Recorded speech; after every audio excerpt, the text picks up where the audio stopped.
John Neely Kennedy walked into the real estate office with the same plain gray suit he had worn for years. The fabric was worn at the elbows, the shoes were scuffed, and he carried no briefcase, no fancy accessories, just a folded newspaper tucked under his arm. The receptionist looked up from her computer, gave him a quick glance, and then rolled her eyes as though she had already decided what kind of man he was, as someone who couldn't afford much, someone wasting their time.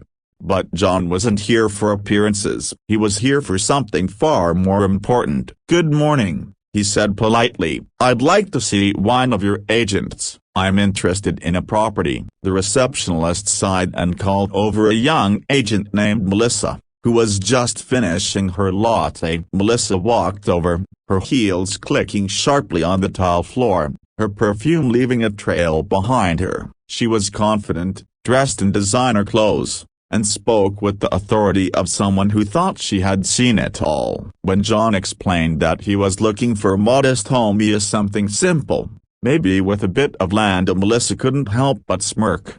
"Well," she said, lowering her voice but making sure the receptionist could hear, "our properties start in the hundreds of thousands. You might want to check with rental listings instead." The receptionist chuckled. John's face flushed, but he didn't argue. Instead, he gave her a small nod and asked again, "Could you just show me what you have available?" Melissa reluctantly agreed, though her irritation showed in every sigh and every dismissive glance. She drove him to a few houses, barely describing the features, speaking quickly as if she wanted the meeting to end. At one point she even muttered under her breath, "What a waste of time." John stayed quiet, polite, but inside, he felt the sting of her words. Finally, when they stopped at a large, beautiful farmhouse with acres of land, Melissa didn't even bother unlocking the door. "This one is way out of your league," she said coldly. "No offense,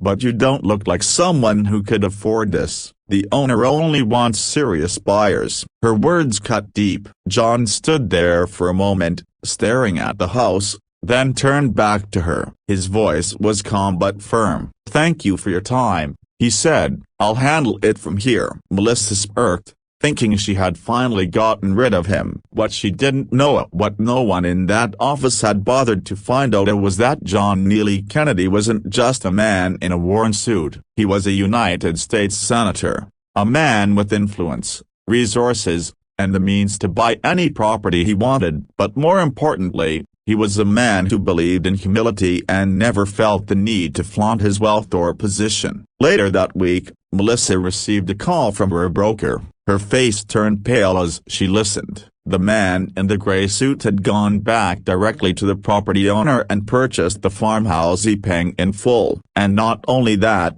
word had spread quickly about how she had treated him. The office was buzzing, whispers floating around about her arrogance and lack of respect. Melissa's confidence crumbled. She realized she hadn't just lost a sale, she had lost her reputation. Out of shame, she went to the farmhouse to apologize. She expected anger, maybe even humiliation in return. But when John opened the door, he greeted her with the same calm politeness he had shown before. "I'm sorry," Melissa stammered, her voice breaking. "I misjudged you. I shouldn't have treated you that way." John studied her for a moment, then said gently, "We all make mistakes, but remember this, people are not defined by the clothes they wear, or the money they show. Everyone deserves respect. If you can learn that, you'll be a better persona and a better agent." Melissa left in tears, but those words stayed with her. Over time, she changed. She treated every client with kindness,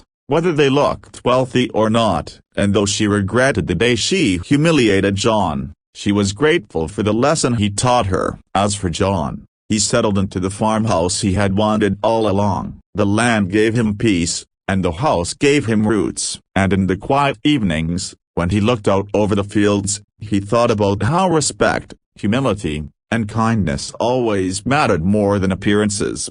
Because in the end, wealth isn't measured by what you own but by how you treat others.